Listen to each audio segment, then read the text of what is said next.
Oke.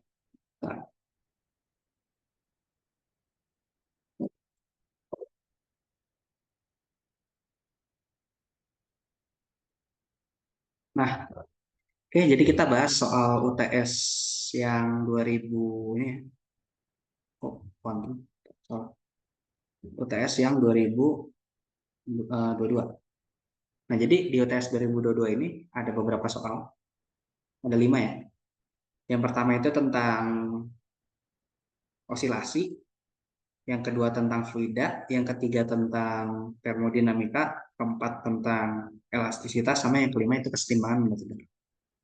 Nah, kita bahas dari nomor satu dulu aja.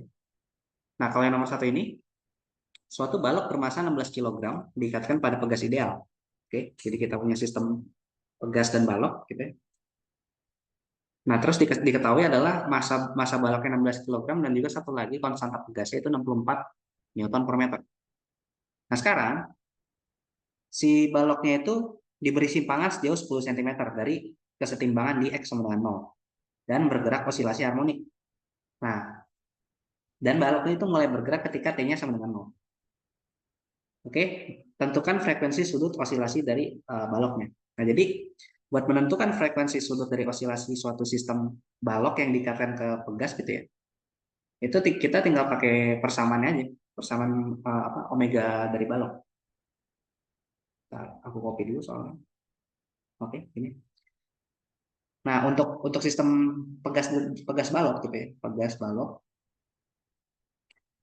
itu omeganya bisa kita cari menggunakan akar K per M, gitu ya. K itu konstanta pegasnya, M itu adalah ininya massa dari si baloknya. Dan persamaan ini berlaku untuk sistem balok yang mau dipasangnya vertikal atau horizontal itu sama aja. Jadi kalau kita punya baloknya kayak gini, kayak gitu, ditaruh di lantai licin gitu ya, sama kita gantung baloknya secara vertikal gitu, terus nggak ada gesekan udara, maka ini omeganya nilainya bakal sama, sama-sama memenuhi akar KPM bedanya, ya gitu. Jadi karena yang ditanya frekuensi sudut osilasi, tinggal kita masukkan aja nilai K dan M kan diketahui ya. Berarti omega sama dengan akar 64 gitu ya, dibagi 16. 64 dibagi 16 itu 4 ya. Akar 4 berarti sekitar 2 radian per detik. Kayak gitu. Nah, itu nilai dari frekuensi sudut osilasi baloknya.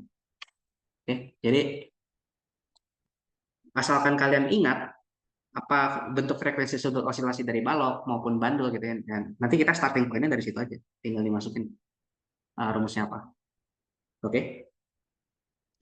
Nah, kalau yang B-nya itu sekarang ditanya, tentukan besar percepatan maksimum pada balok. Nah, ingat, kalau pada osilasi harmonik sederhana, osilasi osilasi harmonik sederhana, gitu ya. Percepatan pada percepatan osilasinya itu bisa kita tuliskan sebagai ini kan ya.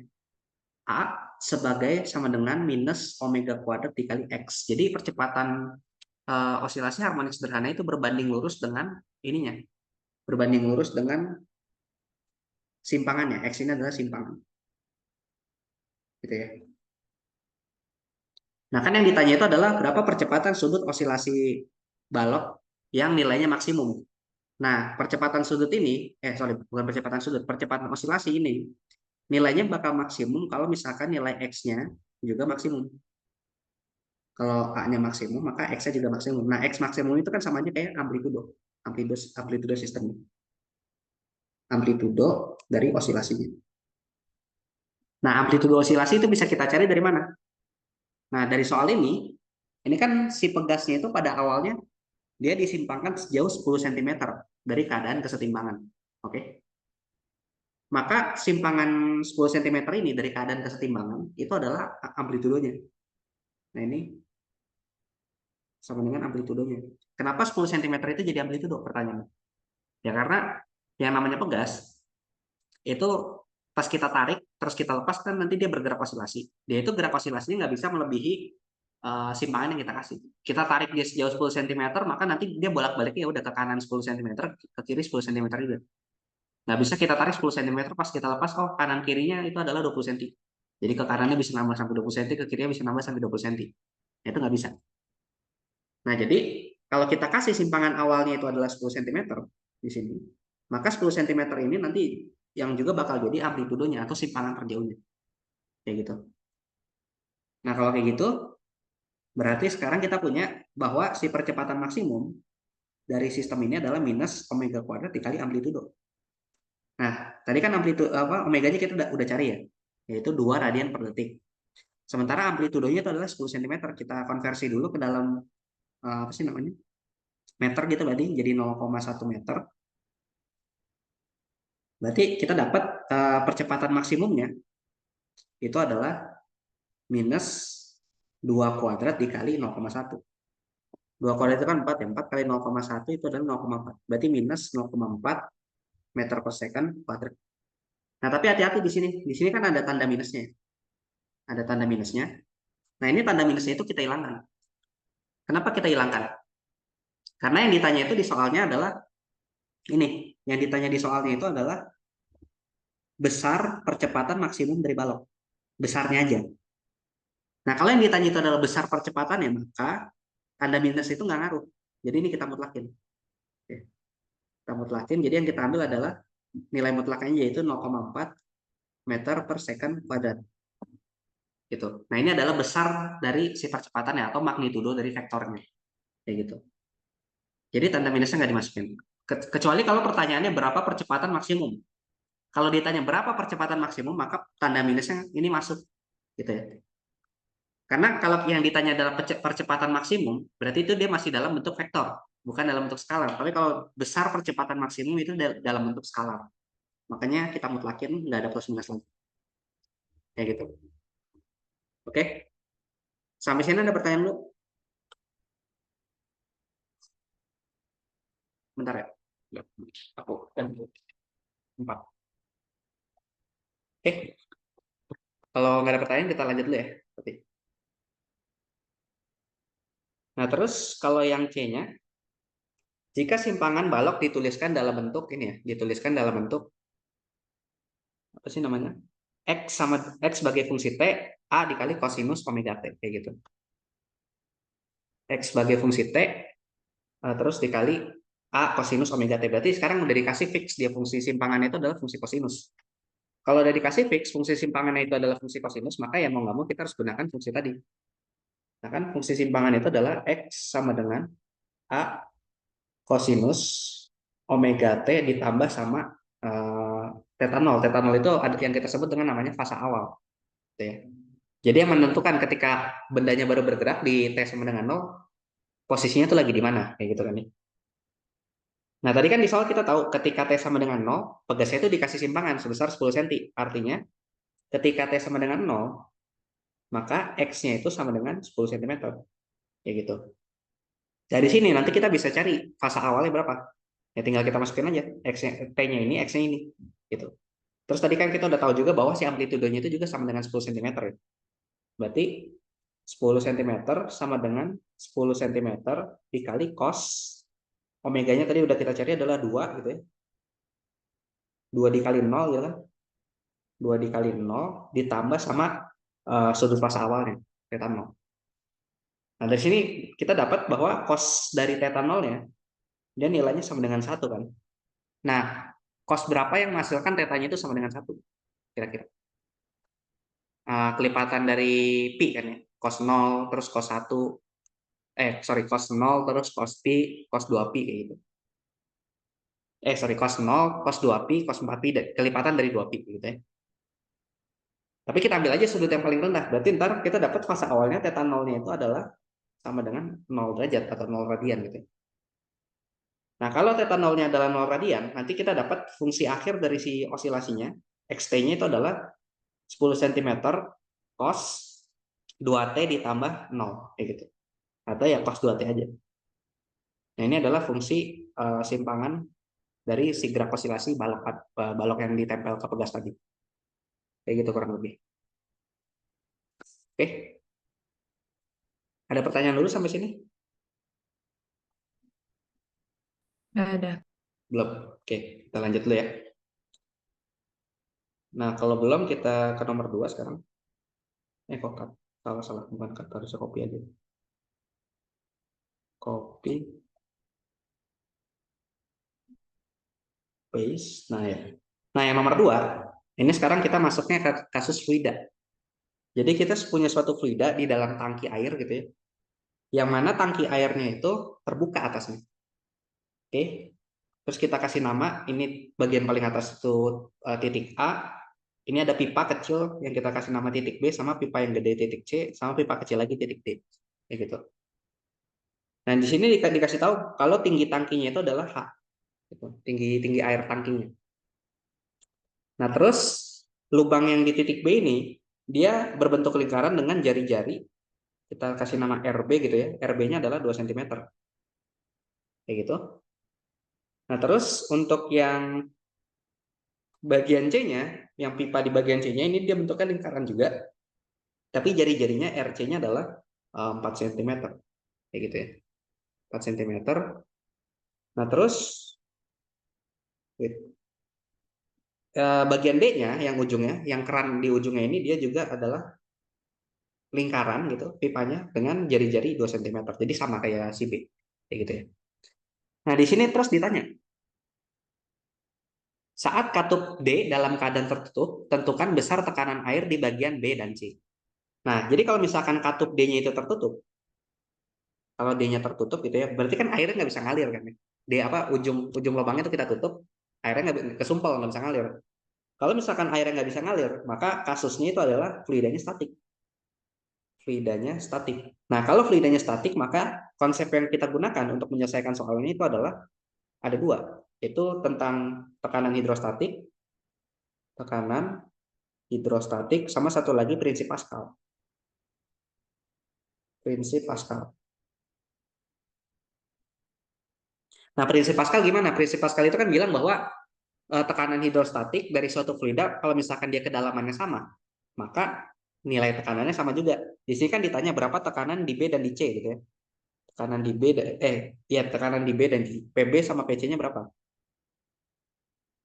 Nah, kalau kita lihat di sini, titik B sama titik C itu kan sama ya ketinggiannya, yaitu sama-sama di dasar dari tangkinya. Nah, karena titik B sama titik C itu ketinggiannya sama, atau kita bisa tulis HB sama dengan HC, maka implikasinya adalah nanti tekanan di titik B sama tekanan di titik C itu juga nilainya bakal sama, berdasarkan si prinsip Pascal ini. Gitu. Asalkan kondisi fluidanya masih dalam statik, masih diam gitu ya, tidak ada kecepatan aliran. Nah, beda cerita kalau misalkan dia ngalir. Kalau misalkan dia ngalir, tekanan di titik B sama di titik C itu bisa beda. Kenapa? Karena ada kecepatan aliran. Nanti kita tinjaunya pakai prinsip Bernoulli, kayak gitu. Nah, jadi kita cukup hitung satu aja, PB-nya aja atau PC-nya aja. Nah, cara ngitung PB gimana? Ya udah, titik B ini kan dia berada pada kedalaman H, nih. Berada pada kedalaman H di bawah permukaan air. Terus ini tangkinya terbuka, terbuka. Nah, kalau tangkinya terbuka, maka kan dia nanti bersentuhan sama udara. Si airnya itu juga bakal terkena tekanan dari atmosfernya, gitu. Maka di sini di atas ini bakal ada tekanan atmosfer PN. Jadi nanti tekanan pada titik B itu adalah sama aja kayak tekanan akibat berat airnya, berarti rho G dikali H, gitu, ditambah sama tekanan atmosfernya, karena tangkinya terbuka. Kayak gitu. Nah, ini nilainya juga bakal sama dengan PC, tekanan di titik C. Oke. Nah, terus kan di sini dikasih tahu tekanan atmosfernya itu P0-nya nilainya adalah 10 pangkat 5 Pascal. Terus satu lagi, rho-nya, massa jenis air adalah 1000 kg per meter kubik. Sama percepatan gravitasinya kita pakainya 10 ya, 10 meter per second kuadrat. Berarti tinggal dimasukin aja angkanya semuanya. Berarti 1000 dikali 10, oh ya, ketinggian H-nya itu adalah 2 meter. H-nya sama dengan 2 meter. Berarti 1000 dikali 2 ditambah 10 pangkat 5. Gitu ya. Berarti sama aja kayak 20.000 ditambah sama 100.000. Berarti tekanan di C sama dengan tekanan di B itu adalah sekitar 120.000 Pascal. Kayak gitu ya. Oke. Nah, itu buat yang kasus fluida statiknya. Nah, sekarang yang B. Yang B itu pertanyaannya, apabila sekarang katup D-nya itu dibuka, jadi ujung keran yang di kanan tadi kita buka. Kerannya jadi nggak tersumpel lagi, jadi bisa ngalir gitu ya. Kalau misalkan kerannya dibuka, Nah, sekarang kita ditanya berapa perbedaan tekanan air pada bagian B dan C saat debit yang keluar adalah Q. Kayak gitu. Nah, kayak yang aku bilang tadi, karena sekarang air yang ngalir, maka bisa ada perbedaan tekanan antara titik B dan titik C. Dan kalau air yang ngalir, maka kasusnya bukan statik lagi, tapi sekarang kasusnya adalah fluida dinamik. Fluida dinamik. Nah, karena kasusnya fluidanya dinamik, maka kita menggunakan dua konsep buat menyelesaikannya, yaitu prinsip Bernoulli gitu ya. Sama satu lagi adalah prinsip kontinuitas. Prinsip kontinuitas kayak gitu.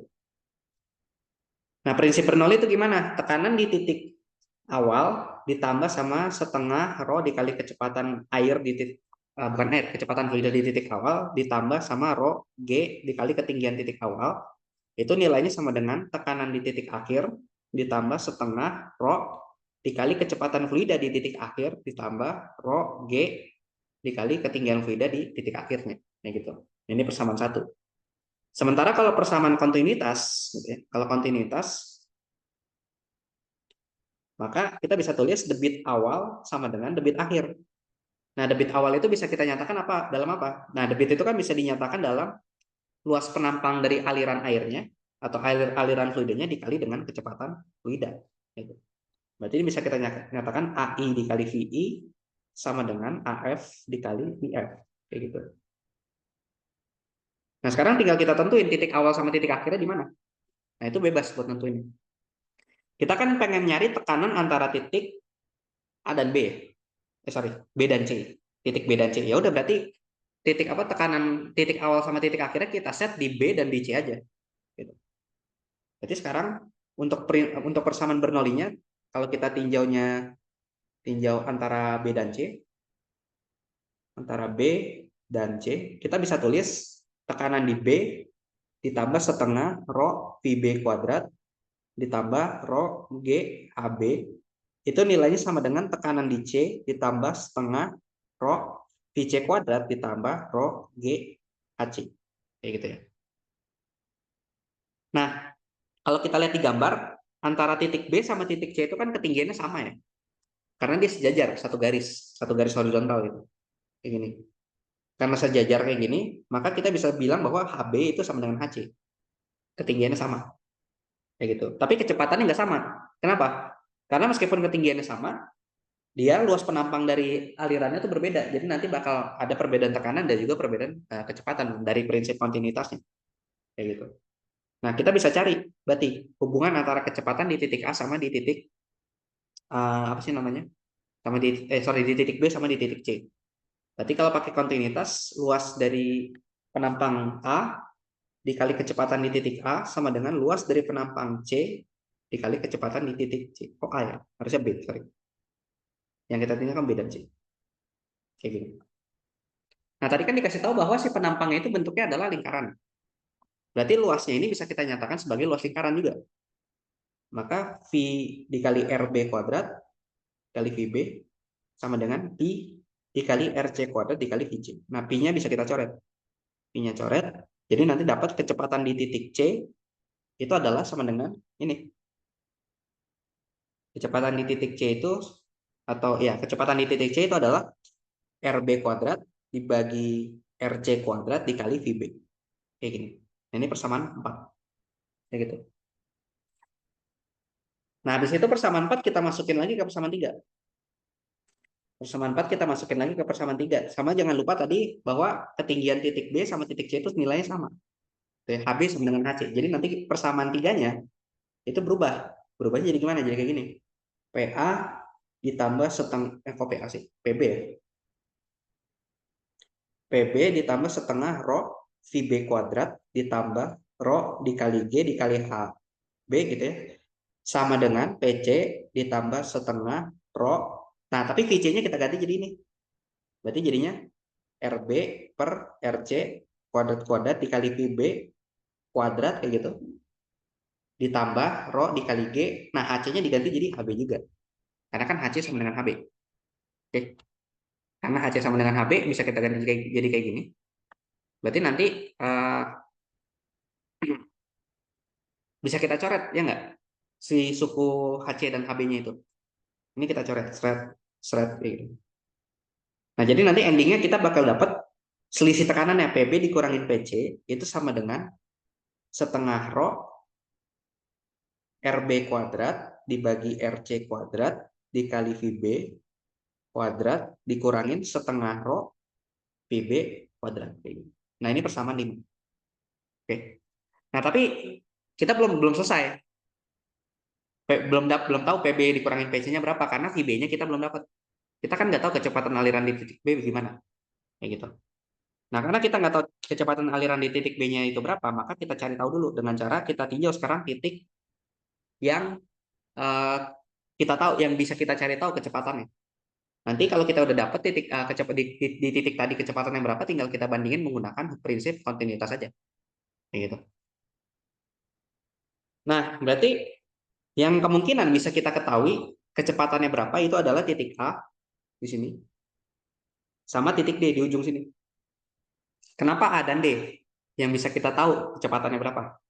Karena titik A itu kan dia berada di permukaan air, di permukaan tangki. Yang mana permukaan tangki itu dia berhubungan langsung sama udara. Kalau dia berhubungan langsung sama udara, artinya tekanan di sini kan sama dengan tekanan atmosfer P0. Begitu. Sementara di mulut tangkinya yang di titik D ini di sebelah kanan, nah ini kan juga berhubungan sama udara kan. Maka tekanan di sini juga sama dengan P0. Kan dia lubang. Lubang berarti berhubungan sama udara, tekanan adalah P0. Gitu. Jadi kita tahu tekanan di A adalah P0, tekanan di D juga P0. Nah, sekarang makanya yang kita tinjau adalah titik A dan titik D. Kalau kita tahu tekanan di kedua titik tadi, kita bisa dapat kecepatannya. Gitu. Berarti sekarang kita gunakan Bernoulli lagi. Tapi yang kita tinjau sekarang adalah A dan D.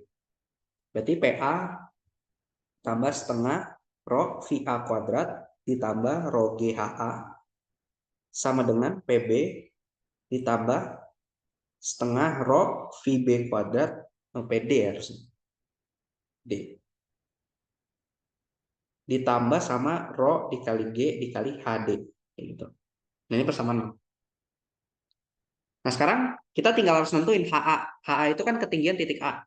Berarti ketinggian titik A itu adalah kalau misalkan kita atur ketinggian nolnya itu di bawah sini, berarti yang di bawah sini yang sejajar dengan garis ini adalah A-nya nilainya sama dengan 0. Maka dari situ kita bisa dapat bahwa HA ketinggian titik A itu adalah sama dengan tinggi tangkinya, yaitu H besar.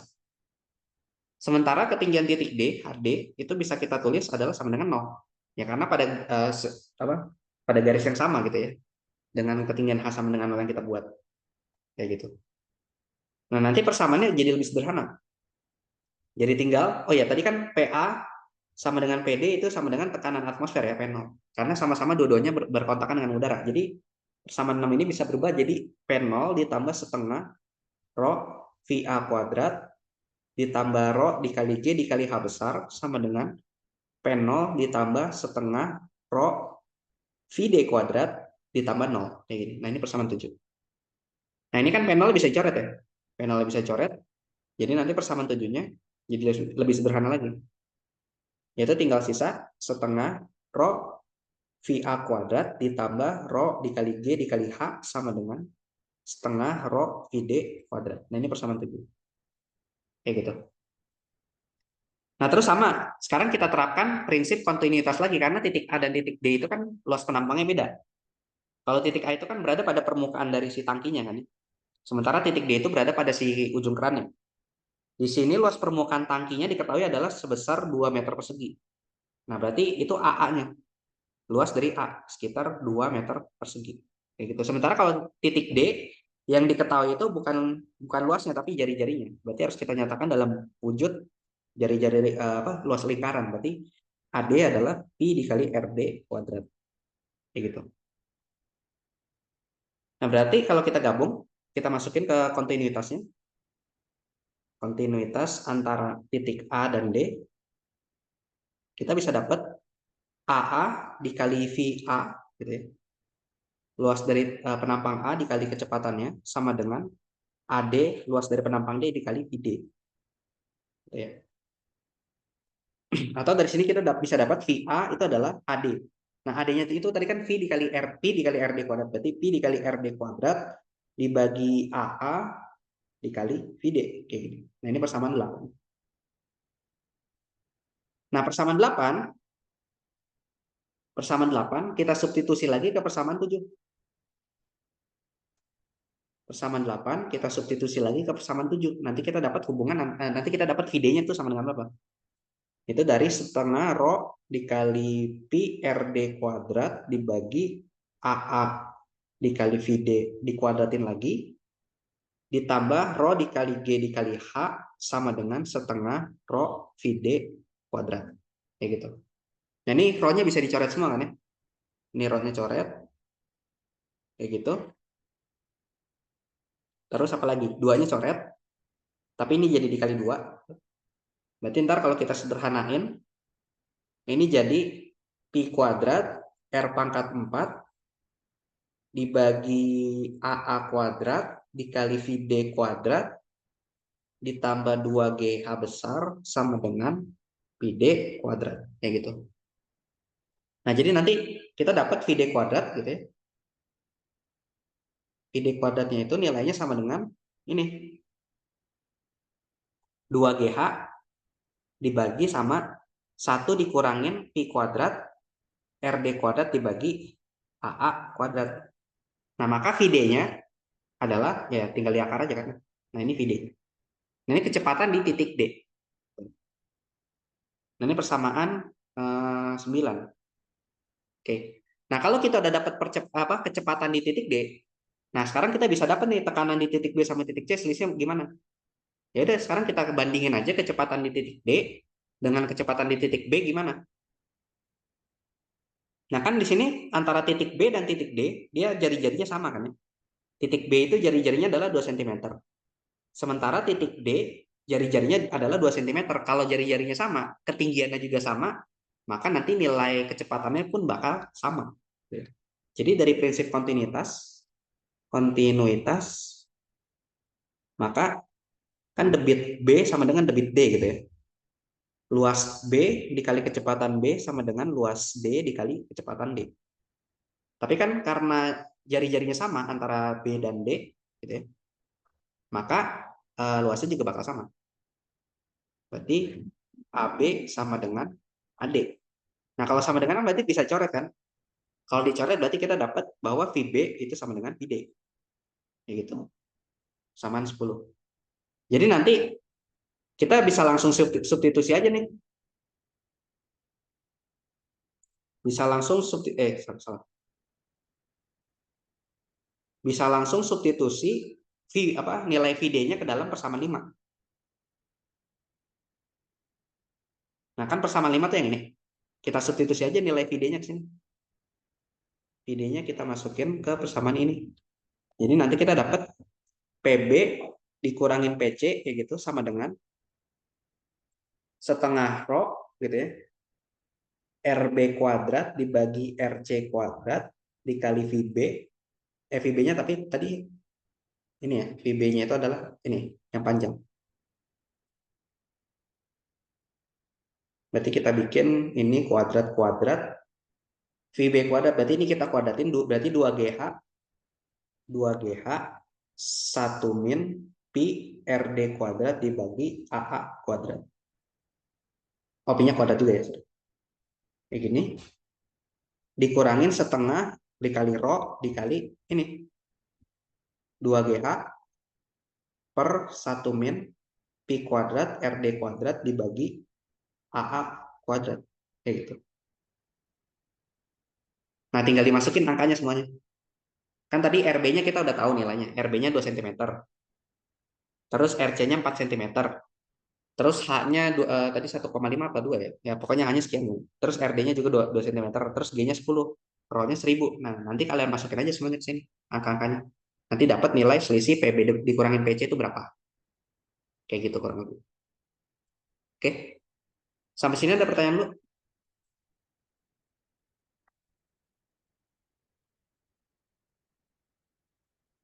Belum ada? Aman? Aman, Kak. Oke. Kita lanjut ya kalau aman. Nah, terus yang C-nya. tentukan debit keluarnya air dari bagian D sesaat setelah katup dibuka. Kalau debit kan berarti tinggal luas dari D dikali dengan kecepatan D kan ya. Kecepatan D kita udah cari nilainya segini. Berarti tinggal dikali sama luas D. Berarti debit yang keluar dari D itu adalah AD dikali VD. AD itu kan Pi dikali RD kuadrat. Sementara VD itu adalah ini akar 2GH dibagi 1 min Pi kuadrat RD kuadrat dibagi AA kuadrat kayak gitu. Oke, tinggal hitung aja nilainya berapa. Nah, ini untuk yang C. Oke.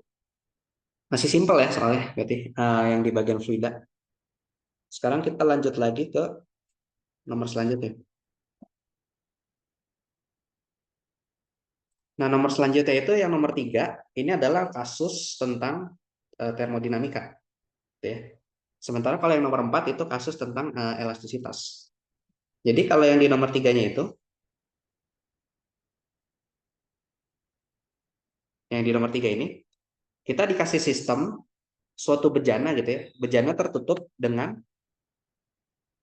volume 0,05 meter kubik. Nah, berarti diketahui nih volume bejananya yaitu 0,05 meter kubik. Nah, di mana di dalam bejana tadi ada gas ideal monoatomik yang tekanannya adalah 2 kali 10 pangkat 5 Pascal. Ya gitu. Terus bejana terbuat dari logam dengan ketebalan 0,5 cm. Dengan konduktivitas termal itu adalah 100 Joule per second meter derajat Celcius. Diketahui konstanta gas umum R itu adalah 8,3 Joule per mol Kelvin. Nah, tentukan temperatur gas dalam bejana. Nah, berarti sekarang ini adalah masalah termodinamika gas ideal. Kita cuma pengen cari tahu aja. Si temperaturnya berapa, terus energi dalamnya berapa kayak gitu. Nah, ingat yang namanya gas ideal itu pasti selalu dikendalikan atau kita bisa melacak perilakunya pakai yang namanya persamaan gas ideal, yaitu PV sama dengan nRT. Itu. Jadi starting point kita adalah dari persamaan ini. Kalau kita berurusan sama gas ideal, kayak gitu. Nah, ini kan V-nya diketahui, P-nya diketahui, terus apa lagi? Oh, ini D. Terus R-nya diketahui, gitu ya. Apanya lagi yang diketahui? Oh, molnya ya. Molnya ada 2. N-nya sama dengan 2 mol. N-nya 2 mol. Ya berarti buat dapat temperaturnya tinggal kita masukin aja semua data yang diketahui ke dalam persamaan gas ideal ini. Tapi ingat satuannya harus dijadikan SI dulu. Kalau misalkan R-nya dalam SI. Di sini kan R-nya itu adalah konstanta gasnya itu adalah Joule per mol Kelvin, itu SI semua.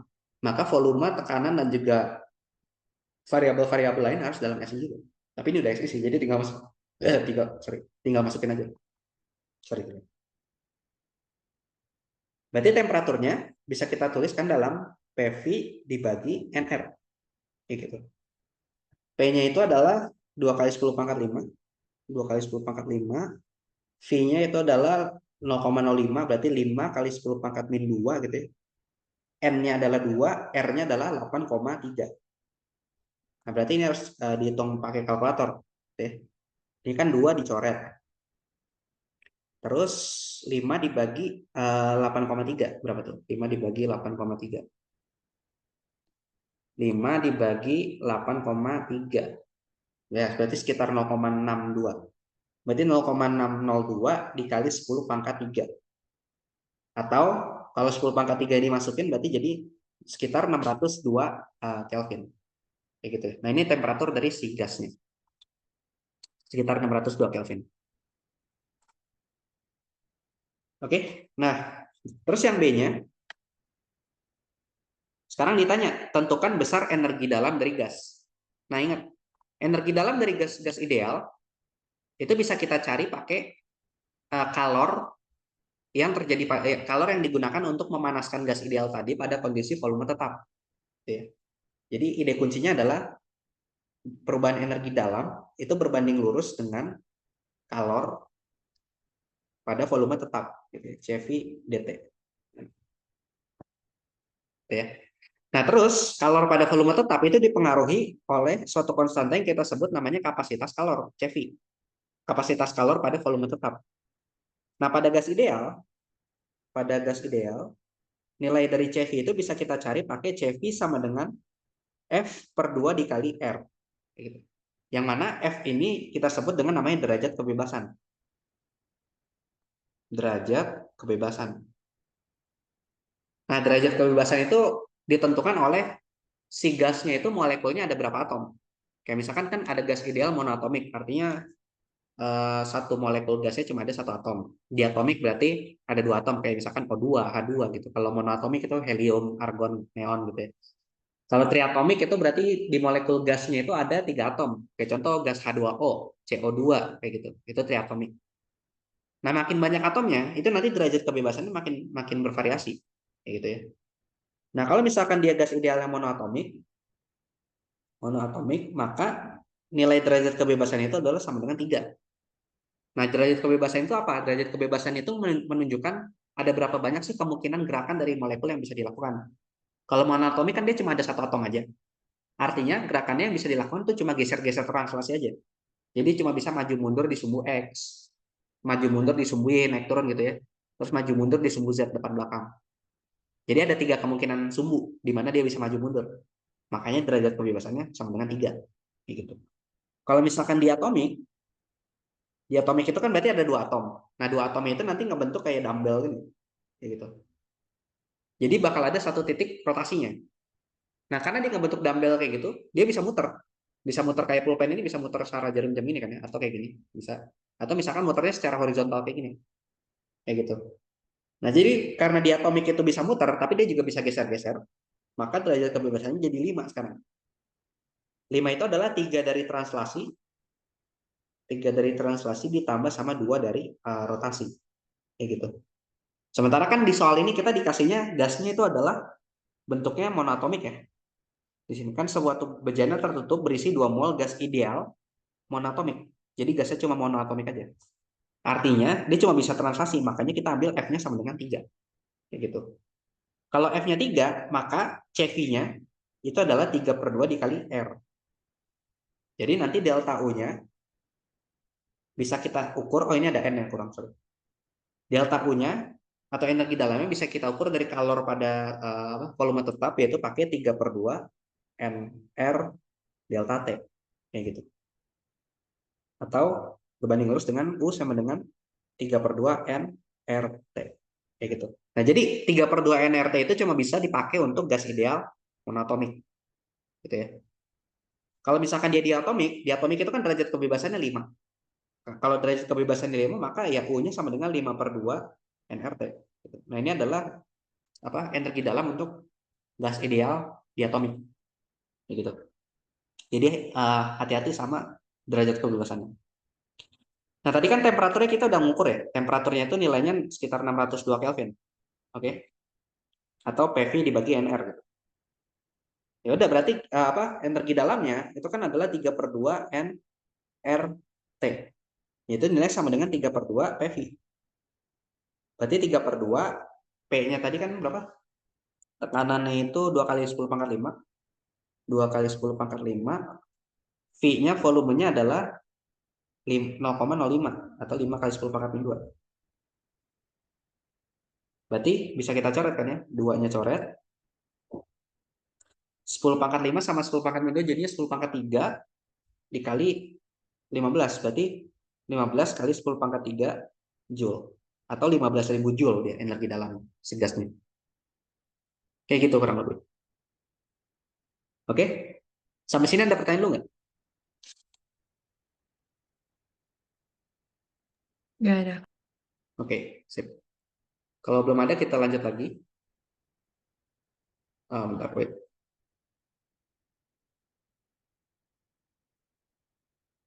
Nah, terus yang nomor C-nya, sekarang kita ditanya tentukan laju aliran kalor per satuan luas pada dinding bejana jika temperatur bagian luar dinding bejana adalah temperatur ruang. Nah, ingat, kalau misalkan kalor akibat konduktivitas, jadi di sini kita disuruh nyari berapa sih besar dari laju konduktivitasnya gitu. Konduktivitas termal. Maksudnya kalau kita punya batang besi kayak gini, batang besi kita sambung gitu ya, dengan luas penampangnya itu adalah A, terus panjang batangnya L, gitu ya. Nah, misalkan di ujung kiri dia punya temperatur T1, di ujung kanannya punya temperatur T2. Kayak gitu.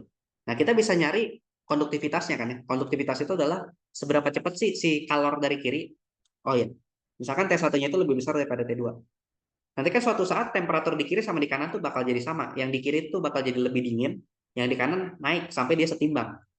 Nah, konduktivitasnya itu menyatakan seberapa cepat sih proses itu terjadi. Seberapa cepat energi di kiri itu ditransfer ke kanan sampai nanti kondisinya temperaturnya sama. Nah, kalor akibat konduktivitas gitu ya, itu bisa kita tuliskan sebagai tadi konduktivitas termalnya K dikali luas penampang dari si sistemnya dibagi L gitu. L itu tadi panjang dari si sistemnya dikali delta T. Delta T itu adalah selisih temperatur dari yang temperatur tinggi dengan temperatur rendah. Berarti T1 min T2 gitu. Nah, di sini kan kita dikasih tahu bahwa bejananya itu kita nggak tahu bentuknya apa, dan kita nggak tahu juga luasnya berapa, tapi kita tahu bahwa si bejana itu dia punya ketebalan dinding sebesar setebal D, setebal 5 cm. Nah, jadi anggap aja 5 cm itu kayak panjang besinya tadi. Gitu ya. Ini adalah L-nya. Oh, sorry, 0,5 cm L-nya. Terus dikasih tahu bahwa bagian luar dari dinding itu dia punya temperatur 300 Kelvin. Artinya ini temperatur yang suhunya lebih rendah. Gitu. Jadi dari situ kita bisa dapat laju konduktivitas termalnya adalah persatuan luas ya. Kalau persatuan luas berarti yang A-nya itu dipindahin cross kiri. Berarti P per A itu nilainya sama dengan K dibagi L T1 min T2. Yang mana T1-nya itu adalah temperatur gas di dalam bejananya. Yaitu tadi 602 Kelvin. Sementara T2-nya itu temperatur dari suhu ruang yang di luarnya. Itu 300 Kelvin. L-nya 0,05 cm. Berarti kita jadikan, 0,5 cm. Berarti kalau dijadikan meter, jadinya 5 kali 10 pangkat min 3 meter gitu ya. Sementara K-nya, si konduktivitas termalnya tadi di soal dikasih tahu adalah 100 Joule 100 Joule per second meter derajat Celcius. Nah, tapi hati-hati di sini. Di sini kan temperatur kita tuh dalam Kelvin, sementara si konstanta kalornya ini, konstanta konduktivitas kalornya ini adalah dinyatakan sebagai Celsius, derajat Celcius dia. Di sini satuannya dia derajat Celcius. Tapi berarti harusnya kan kasarnya kita harus mengubah si temperatur Kelvinnya itu jadi Celcius dulu biar bisa dikalikan dengan K-nya. Tapi karena berhubung di sini yang dikalikan itu adalah T1 min T2, jadi selisih dari temperatur, maka kita nggak perlu lagi convert ke derajat Celcius. Kenapa? Karena selisih temperatur pada satuan Kelvin itu nilainya sama aja kayak selisih temperatur pada satuan derajat Celcius. Selisihnya sama, gitu ya. Oke. Nah, karena selisihnya sama, maksudnya selisih sama tuh gimana? Jadi kalau misalkan temperatur naik sebesar 30 Kelvin, ya maka di derajat Celcius, di Celciusnya pun dia juga naik sebesar 30 derajat Celcius kayak gitu. Jadi nggak usah dikali nggak usah dikonvert lagi jadi Celcius, langsung aja dalam Kelvin dan Kelvin. Berarti kalau kayak gitu tinggal kita masukin angkanya, berarti P per A sama dengan 100 dibagi 5 kali 10 pangkat min 3, oke, dikali 602 dikurangin 300, kayak gitu. 100 dibagi 5, 20. 20, 10 pangkat min 3 kan naik ke atas jadi 10 pangkat 3. 602 dikurangin 300 itu jadi 302. 302 dikali 2 berarti 604. Berarti 604 dikali 10 pangkat 4 gitu ya. Kan 20, 10 pangkat 3 naik jadi 10 pangkat, ya benar, jadi 10 pangkat 4. Ya udah, berarti apa sih namanya, si kalornya itu bisa mengalir persatuan luas itu adalah 604 kali 10 pangkat 4 Joule per second. Kayak gitu. Joule per second, ya Joule per second aja ya. Gitu. Oke, sampai sini ada pertanyaan dulu?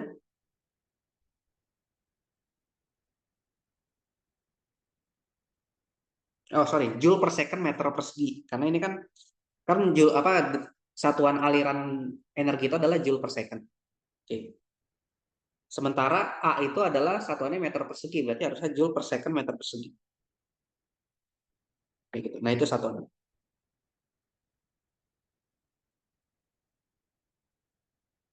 Oke? Ada pertanyaan dulu sampai sini? Belum ada. Oke, kalau belum ada kita lanjut dulu. Ya bentar. Aku masih agak ragu sama satuannya. Kan joule per second itu konstanta K-nya. A-nya itu meter persegi, L-nya itu pangkat 1. Berarti kalau dicoret ya betul ya, joule per second. Terus kalau dibagi A berarti jadi joule per second meter persegi. Nah, oke, sekarang kita lanjut lagi ke nomor yang 4. Nah, kalau di nomor 4, ini masalah kasus elastisitas. Nah, jadi kita punya karet gitu ya.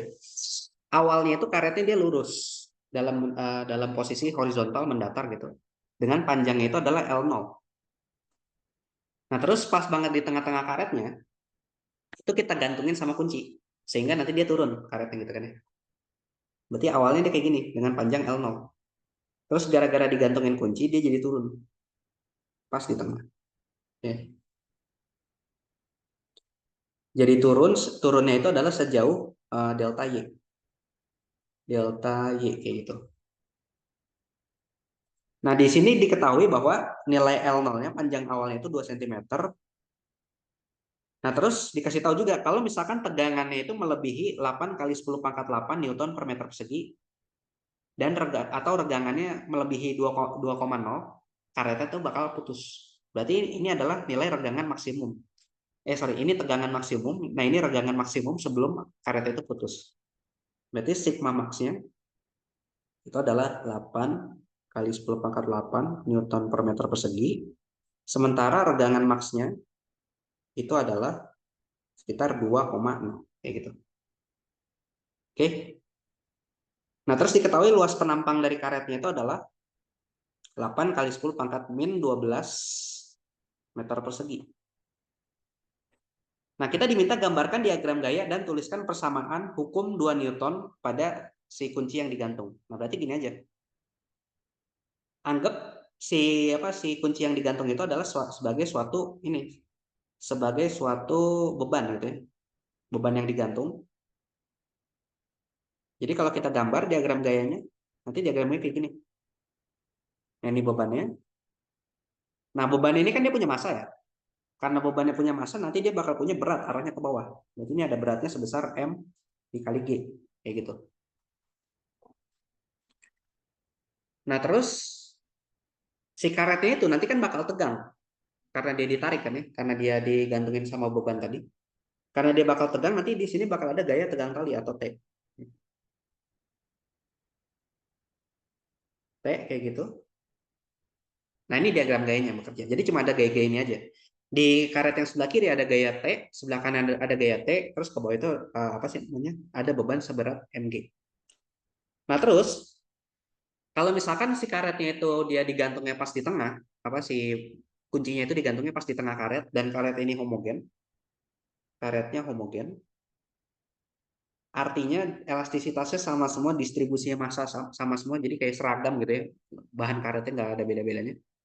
Kalau digantungnya pas di tengah, maka nilai T yang di kiri sama T yang di kanan tuh sama. Kalau misalkan ini kita kasih nama T1, ini T2, maka T1 sama dengan T2. Terus nanti sudut yang dibentuk di ujung-ujung karetnya itu juga besarnya bakal sama. Jadi misalkan ini theta, ini juga theta. Kayak gitu. Oke.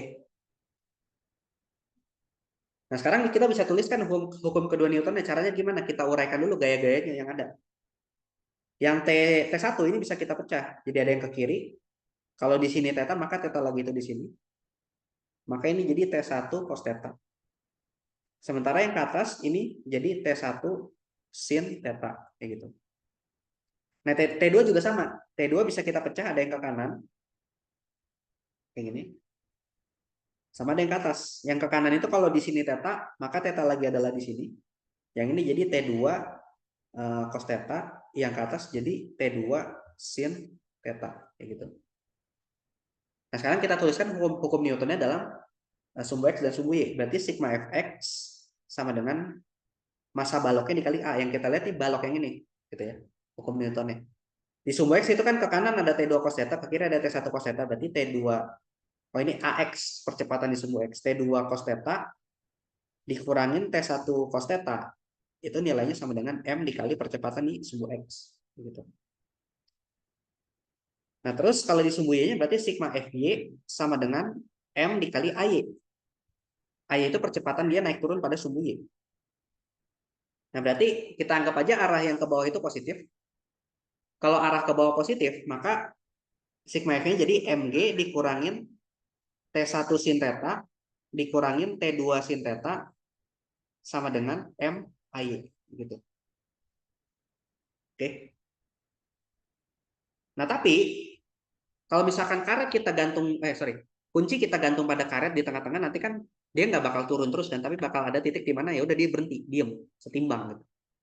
Nah sekarang kita tinjau kalau misalkan dalam kondisi setimbang, dia kan udah diem ya karetnya, dia nggak gerak kanan kiri, nggak gerak atas bawah, artinya nanti nilai AX dan AY itu bakal jadi 0. Maka AX sama dengan AY dia nilainya sama dengan 0. Kalau 0, dan juga tadi kita tahu bahwa T1 itu nilainya sama dengan T2, kalau kita anggap karet itu homogen, gitu ya.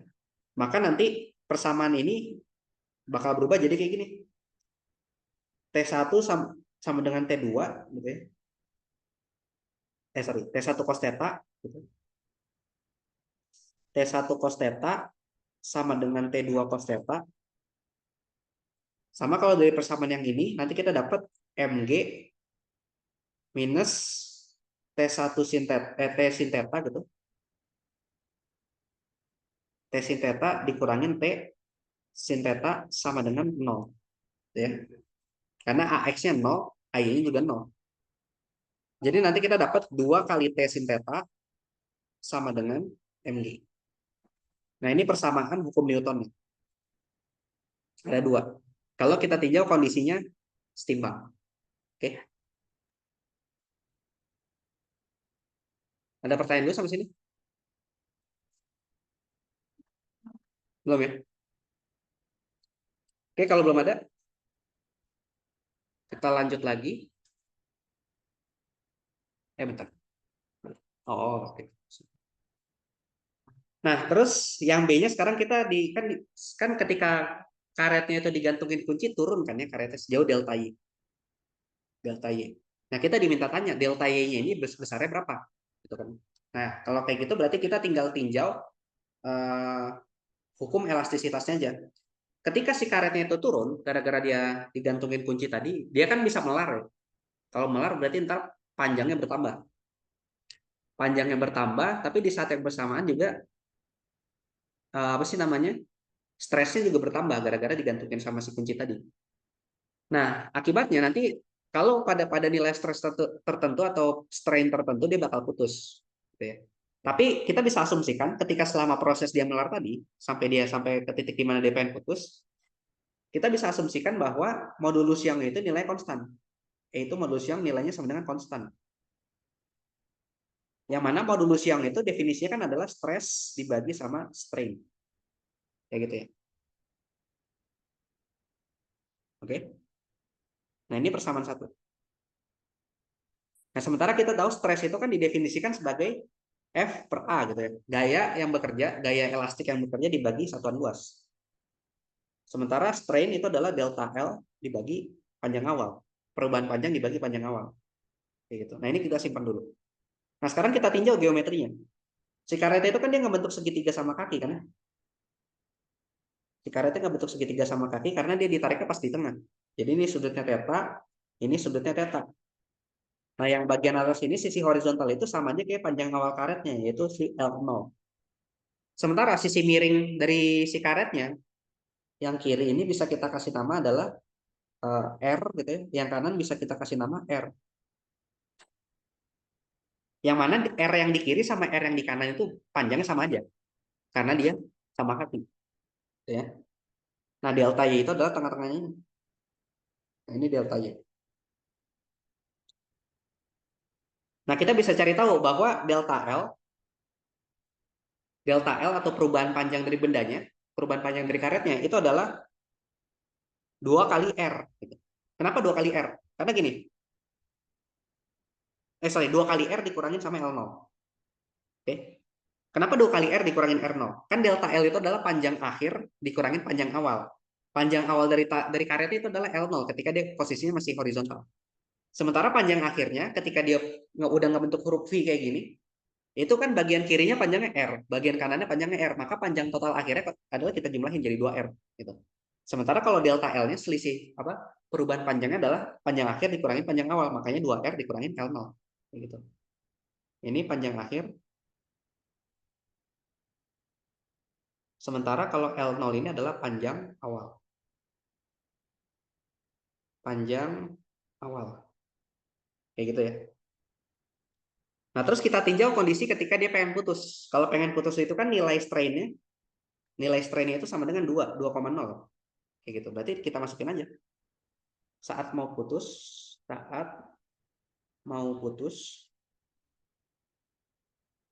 kan strainnya sama dengan 2,0. Maka 2,0 itu nilainya sama dengan tadi. Delta L dibagi L0. Yang mana delta L-nya adalah 2R dikurangin L0 dibagi L0. Kayak gitu. Nah, L0 itu kita tahu panjang awalnya berapa ya? Berarti ini jadi angka semuanya. Berarti 2L0 sama dengan 2R dikurangin L0. Berarti 2L0 dikurangin L0 sama dengan 2R. Atau R adalah setengah dari L0. Ini tambah ya, sorry. Kalau ditambah berarti jadi 3/2. Kan dia pindah ke cross kiri. 3/2 L0. Gitu. Nah, kalau R-nya adalah 3/2 L0, nanti kita bisa cari nih deltanya berapa. Dengan cara ya kita gunakan aja. Ini kan dia nggak bentuk segitiga siku-siku kan ya. Kalau dari ujung kiri ke kanan itu panjangnya L0, maka dari kiri ke tengah ya adalah setengah L0. Nah, sementara sisi miringnya 3/2 L0. Jadi nanti kita bisa dapat nih si delta Y-nya. Ini kan delta Y. Pakai Pitagoras saja.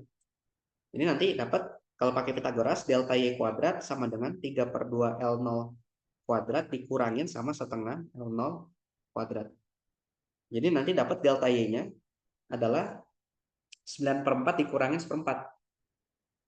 8/4 ya. 8/4 tuh 2. Jadi 2 L0 kuadrat. Berarti delta Y-nya adalah L0 akar 2. Kayak gini.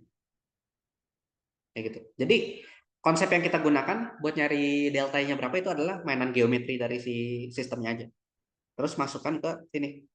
Ketika saat mau putus, maka strain-nya nilainya sama dengan 2,0. Kayak gitu. Oke? Oke, kita lanjut.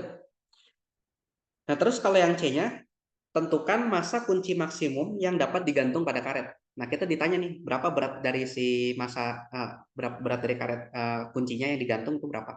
Sebelum karetnya bakal putus. Nah, berarti yang kita gunakan adalah gabungan dari ini. Definisi modulus Young, definisi stress, dan juga definisi strain. Kalau kita gabung,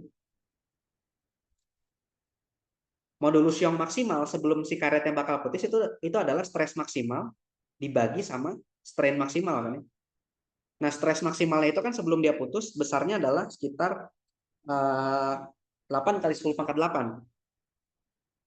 Berarti 8 kali 10 pangkat 8 dibagi sama strain maksimal sebelum dia putus 2,0.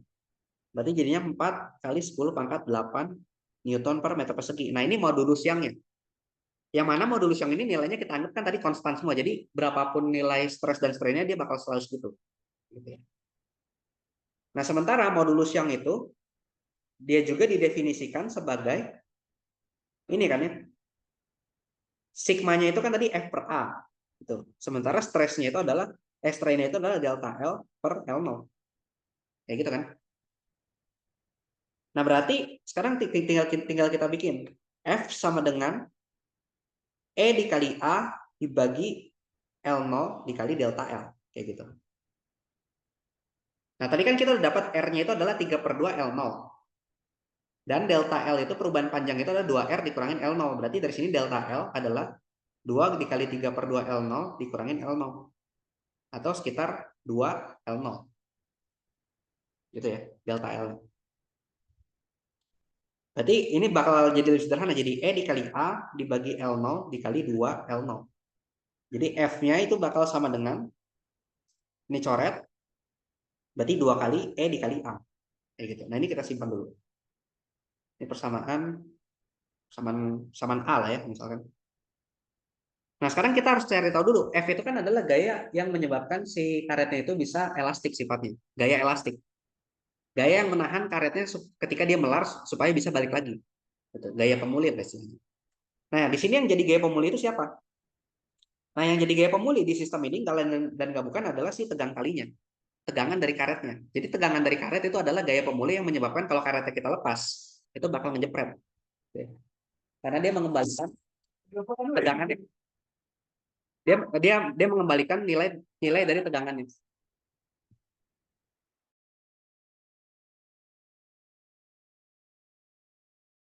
Nah, jadi sorry.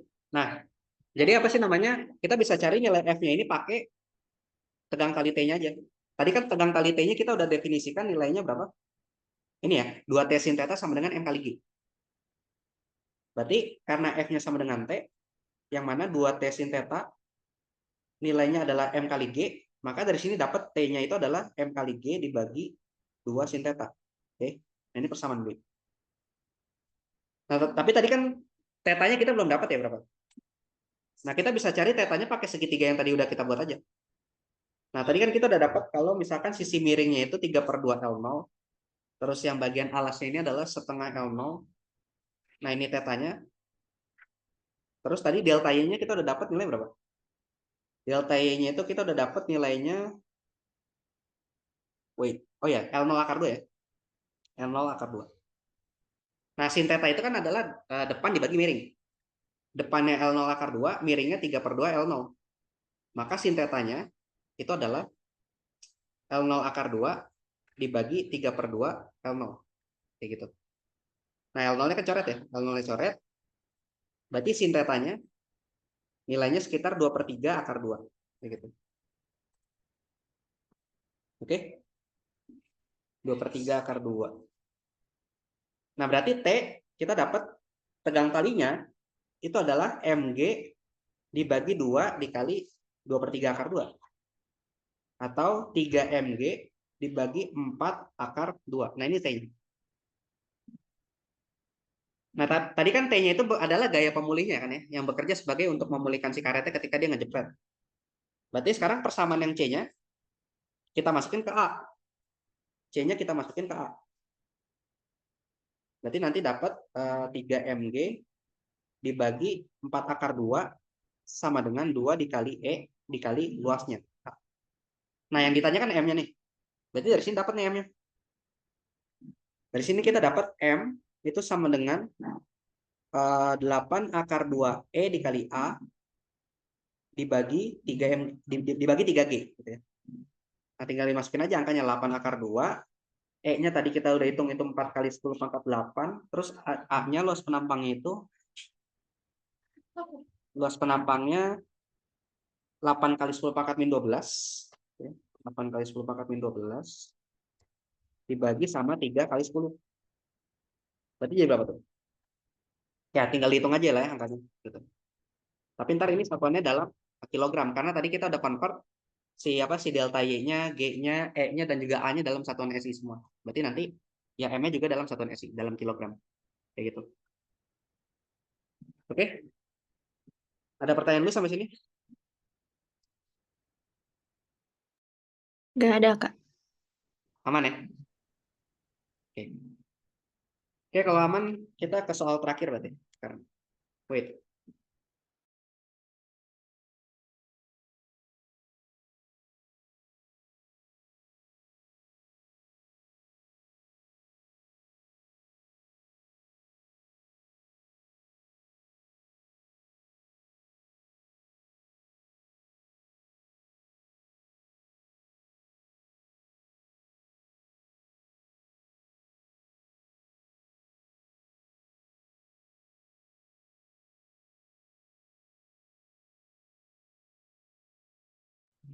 Oke, kita lanjut ke nomor terakhir. Nah, di nomor terakhir ini kita bahas tentang kesetimbangan benda tegar ya. Jadi kita punya suatu batang homogen, masanya diketahui sekitar 10 kg. terus panjang batangnya 10 meter, sama dia membentuk sudut 60 derajat terhadap horizontal. Nah, ini tetanya, sekitar 60 derajat. Nah, terus dikasih tahu kalau misalkan si batangnya itu diputarnya di pusat massa, gitu ya, di tengah gitu, maka momen inersianya adalah per 12 ml kuadrat. Jadi dikasih tahu di soal langsung. Nah, tunggu ya, ini ada temen ngelawak.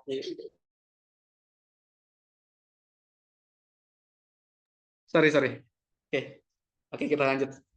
Oke, jadi apa sih namanya? Di sini udah dikasih tahu momen inersianya seper 12 ml kuadrat kalau misalkan dia diputar di tengah.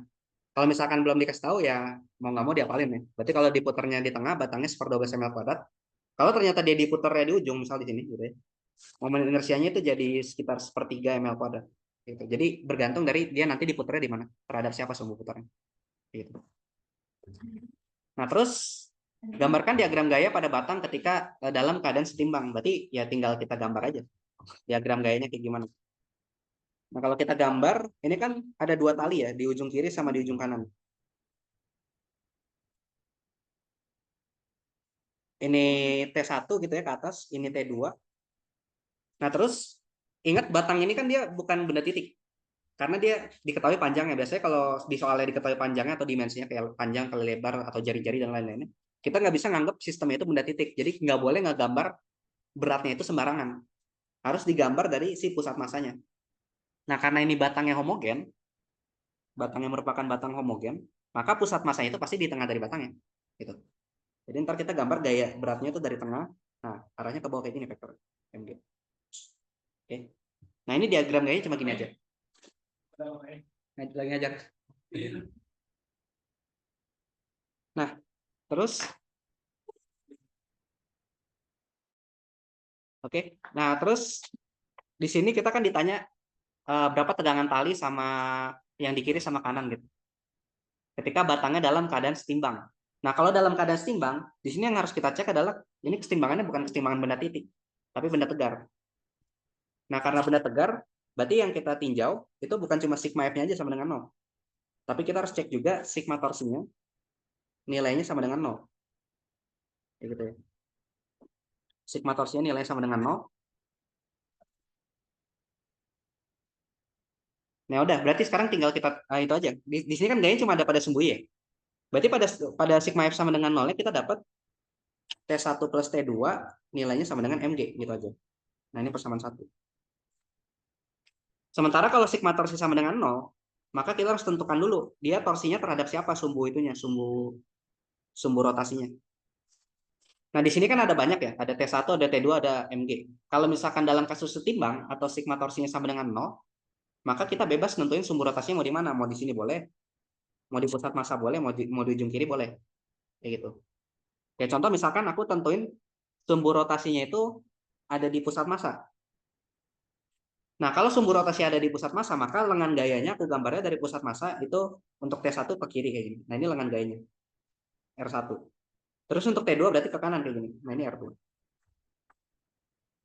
Kayak gitu. Nah, tapi ingat, buat supaya dia bisa jadi torsi, itu aku harus cari komponen dari gaya dan lengan gayanya yang saling tegak lurus satu sama lain. Oke, berarti si gayanya ini kan belum tegak lurus ya. Kenapa? Karena lengan gayanya itu miring, ngikutin si batangnya, sementara kalau tegang talinya itu vertikal arahnya ke atas. Jadi kayak ngebentuk sudut. Kalau di sini sudutnya 60 derajat yang terhadap horizontalnya, maka yang ini adalah sekitar 30 derajat. Kan totalnya harus 60 derajat ya. Dia siku-siku yang sisi ini. Oke? Nah, berarti kita uraikan dulu. Berarti si tegang talinya bisa kita gambar. Ada yang arahnya ke sini, gitu ya, ini T1. Ada yang arahnya ke sini juga. Kalau ini sudutnya ini 60 derajat, maka ini 30 derajat. Maka yang ini adalah T1 sin 30. Terus ada juga yang arahnya sejajar sama batangnya ke sini. Itu T1 cos 30. Yang ini juga sama, ini T1 sin 30. Ini T2 ya, sorry. T2 sin 30 yang ke sana T2 cos 30. Kayak gitu. Oke. Nah, terus yang menghasilkan torsi siapa? Yang menghasilkan torsi itu cuma yang komponen yang sinnya aja. Karena dia yang tegak lurus dengan batangnya. Yang tegak lurus dengan lengan gayanya. Sementara kalau T1 cos 30 sama T2 cos 30 dia sejajar, jadi nggak menghasilkan torsi. Nah, berarti kalau dia pusat masanya di tengah, pusat rotasi tengah di sini, T1 sin 30 ini bakal memutar batangnya itu arahnya kayak gini kan ya. Memutar arahnya searah jarum jam. Sementara yang T2 sin 30 itu bakal memutar batangnya berlawanan arah, berarti berlawanan jarum jam kayak gini. Kayak gitu. Oke, jadi satunya mutarnya kayak gini, satunya mutar berlawanan. Nah, karena arah putarannya berlawanan, arah putaran berlawanan, maka nanti torsinya tuh pasti satunya positif, satu negatif. Dan kita bebas pengen milih yang positif yang mana, yang negatif yang mana. Kayak misalkan aku pilih yang ini yang positif, yang searah jarum jam. Terus yang berlawanan jarum jam itu negatif. Jadi nanti sigma torsinya bisa ketulis sebagai kayak gini. Torsi yang searah jarum jam itu kan T1 sin 30 dikali lengan gayanya. Lengan gayanya adalah R1-nya ini adalah setengah dari panjang batangnya. Berarti dikali setengah L. Dikurangin torsi yang berlawanan jarum jam, berarti T2 sin 30 dikali setengah L. Sama dengan 0. Kayak gitu. Atau kalau aku pindahin ke ruas kanan, berarti ntar dapat T1 sama dengan T2. Karena kenapa? Yang sin 30 setengah L dicoret, ini juga dicoret. Gitu. Jadi T1 sama dengan T2. Kayak gitu. Ini persamaan 2. Nah, kalau persamaan 2 kita substitusi ke persamaan 1, nanti kita dapat T1 tambah T1 sama dengan Mg kan ya. Jadi nanti dapat berat besar T1-nya adalah setengah Mg. Nah, gitu juga T2-nya juga sama dengan setengah Mg. Karena T1 sama dengan T2. Kayak gitu. Oke? Sampai sini ada pertanyaan dulu? Aku nutupin dulu ya. Bentar.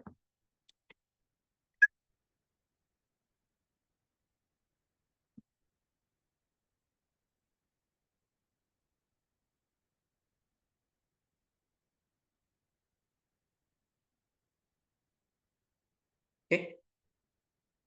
Belum ada pertanyaan? Aman ya? Oke, kalau aman kita lanjut ke yang B-nya. Nah, kalau, oh ya itu tadi yang B ya, sorry. Berarti ya ini yang B-nya. Berarti sekarang ke yang C-nya. Yang C-nya. Yang ini yang B. Oke. Nah, ketika ujung kanan tali diputus, tentukan percepatan sudut batang sesaat setelah tali putus. Nah, gini. Jadi kan talinya digantung ya, di kiri sama di kanan. Sama-sama digantung. Nah, kalau tali yang kanan diputus, nanti batangnya tuh bakal berayun kayak gini. Kayak ngebentuk gerakan ya berayun lah gitu ya. Gitu. Nah, tapi di sini harus hati-hati. Kalau misalkan tali kanan diputus, dia kan berayun. Berayun, tapi seolah-olah sekarang engselnya itu ada di kiri. Jadi kayak sumbu rotasinya itu berayunnya terhadap ujung batang sebelah kirinya. Gitu. Jadi sumbu rotasinya pindah. Jadi ke ujung. Nah, sementara tadi yang dikasih tahu di soal, momen inersianya itu kan adalah 1/12 ml kuadrat, itu kalau momen inersianya diukur dari pusat massa batangnya. Nah, sekarang kalau misalkan dia momen inersianya pindah ke ujung, gitu ya, pusat rotasinya, maka nilai momen inersianya kita pakai itu bukan 1/12 ml kuadrat lagi, tapi yang kita pakai adalah 1/3 ml kuadrat, kayak gitu. Karena sekarang pusat rotasinya pindah ke ujung, rotasi pindah ke ujung. Jadi nanti kalau kita gambar kayak gini, kalau tali kanan diputus, ini sumbu rotasi, ini Mg gitu ya. Nah, di sini udah nggak ada lagi T2-nya. Jadi tinggal sisa T1 aja. Nah, terus kalau misalkan ini sudutnya adalah 60 derajat, gitu ya, maka kita harus cari tahu dulu torsi yang disebabkan oleh si Mg-nya itu berapa. Dengan cara ya kita uraikan aja. Ini 60 derajat, maka 60 derajatnya lagi nanti di sini, gitu ya. Ini theta gitu. Kalau ini theta, maka yang ke sini adalah Mg dikali cos theta. Dengan tetanya adalah 60 derajat. Nah, yang Mg cos theta ini nanti yang bakal menyebabkan si batangnya tuh bisa berotasi. Jadi nanti kalau batangnya berotasi gitu ya, maka sigma torsinya itu nggak nol lagi, tapi sigma torsinya sama dengan I dikali alfa. Nah, I-nya, sigma torsinya itu adalah Mg cos theta dikali lengan gayanya. Lengan gayanya kan kalau sumbu rotasi di ujung kiri berarti ya ini aja kan ya, setengah L. Berarti Mg cos theta dikali setengah L sama dengan momen inersia kan tadi adalah sepertiga ml kuadrat ya, karena sekarang dia sumbu rotasinya pindah ke ujung. Berarti sepertiga ml kuadrat dikali alfa. Nah ini berarti dapat alfanya, m-nya coret, terus alfanya adalah 3/2G per L dikali cos theta, kayak gitu. Dikali cos theta. Di mana tetanya adalah ya 60 derajat tadi. Gitu. Jadi tinggal dimasukin aja nanti angkanya, Pak. Oke? Ya, sampai sini ada pertanyaan dulu?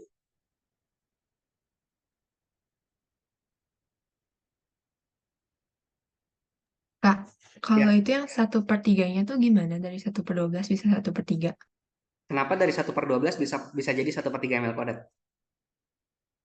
Nah, yang 1/12 itu kan adalah momen inersia si batangnya kalau misalkan kita putarnya dia di tengah.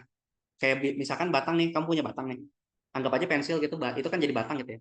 Kamu goyang-goyangin kayak gini di tengah. Sama ketika kamu goyang-goyanginnya di ujung. Itu lebih berat mana? Lebih berat yang pas digoyangin di ujung kan? Cobain aja kalau nggak percaya. Ketika kita makin susah buat ngegoyangin benda kayak gini, ini kan sama aja kayak diputar gitu. Itu berarti momen inersia gede. Momen inersia itu kan ukuran kayak seberapa sulit kita mengubah gerak rotasi benda. Nah, tapi secara matematisnya gimana caranya dari 1/12 ml kuadrat bisa jadi sepertiga ml kuadrat. Nah, itu bisa kita pakai yang namanya teorema sumbu sejajar. Sumbu sejajar. Nah, jadi teorema sumbu sejajar itu adalah kayak gini. Kalau misalkan suatu benda sumbu rotasinya itu digeser sejajar dengan sumbu pusat masanya, maka kita bisa tulis momen inersi yang baru itu adalah momen inersia pusat masanya ditambah sama M massa bendanya dikali D kuadrat. D ini apa? D ini adalah jarak seberapa jauh si sumbu rotasinya itu digeser dari pusat massa. Kayak gitu. Kayak contoh tadi batang. Batang kan tadi kalau kita putar di tengah, momen inersianya itu adalah 1/12 ml kuadrat gitu kan. Nah sekarang gimana kalau misalkan kita putarnya bukan di tengah tapi di ujung? Sumbu rotasinya adalah yang ini yang biru. Gitu. Berarti kan sama aja kayak dia digeser sumbunya dari tengah ke ujung. Nah berarti D-nya itu adalah ini. D-nya itu adalah dari tengah ke ujung tadi. Nah kalau batang itu panjangnya L, maka dari tengah ke ujung kiri itu atau dari tengah ke ujung kanan itu adalah setengah L kan. Berarti D-nya setengah L. Nah kita masukin nih ke teorema sumbu sejajar. Berarti momen inersi yang baru itu adalah momen inersi pusat massa itu 1/12 ml kuadrat ditambah sama M dikali D. D-nya itu setengah L dikali setengah L kuadrat. Berarti kan jadi 1/12 ml kuadrat ditambah 1/4 ml kuadrat kayak gitu. Nah tinggal disamain kan penyebutnya. Berarti 1/12 ditambah 3/12 ml kuadrat. 1/12 tambah 3/12 kan jadi 4/12 ya. 4/12 itu kalau disederhanain jadi berapa? Jadi 1/3. Ingat. Maka nanti endingnya ya udah dia jadi 1/3 ml kuadrat kayak gitu. Dan ini berlaku bukan cuma buat batang ya. Buat segala jenis benda tegar yang kita tahu awalnya momen inersia pusat massa berapa terus digeser gitu. Kayak contohnya apa? Cakram. Cakram kan kalau diputar di pusat massa dia momen inersinya adalah setengah mr kuadrat. Bisa aja kita geser sekarang sumbu rotasinya ke sini. Jadi dia diputarnya terhadap tiang ini gitu. Nah, berarti kan digesernya sejauh R, maka nanti tinggal kita gunakan aja teoremanya berarti setengah setengah mr kuadrat ditambah sama kan digeser sejauh R berarti ditambah mr kuadrat. Gitu. Ntar jadi 3/2 mr kuadrat. Ini momen inersi yang baru ketika dia diputarnya si cakramnya itu di ujung. Kayak gitu. Oke? Oke. Ada lagi?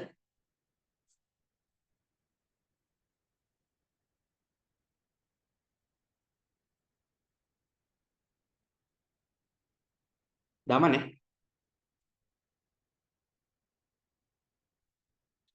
Oke, kalau misalkan belum ada pertanyaan lagi, karena soalnya udah habis ya, berarti kita cukupkan dulu aja. Tapi nanti kalau misalkan kalian pengen nanya-nanya soal lagi atau ada soal lain gitu yang pengen ditanya, bisa langsung chat aja di grup, tag aku gitu atau chat WA juga nggak apa-apa. Cuma kalau misalkan aku nggak bales, chat lagi soalnya kadang aku suka sibuk ngerjain yang lain jadi kayak apa suka tenggelam gitu chatnya. Oke, Oke, kalau gitu kita cukupkan dulu. Ya udah, nanti kayak biasa ini rekamannya bakal aku share sama catatannya. Ntar aku kirim link drive ke grup. Oke, ya udah kalau gitu Oke. silakan udah boleh.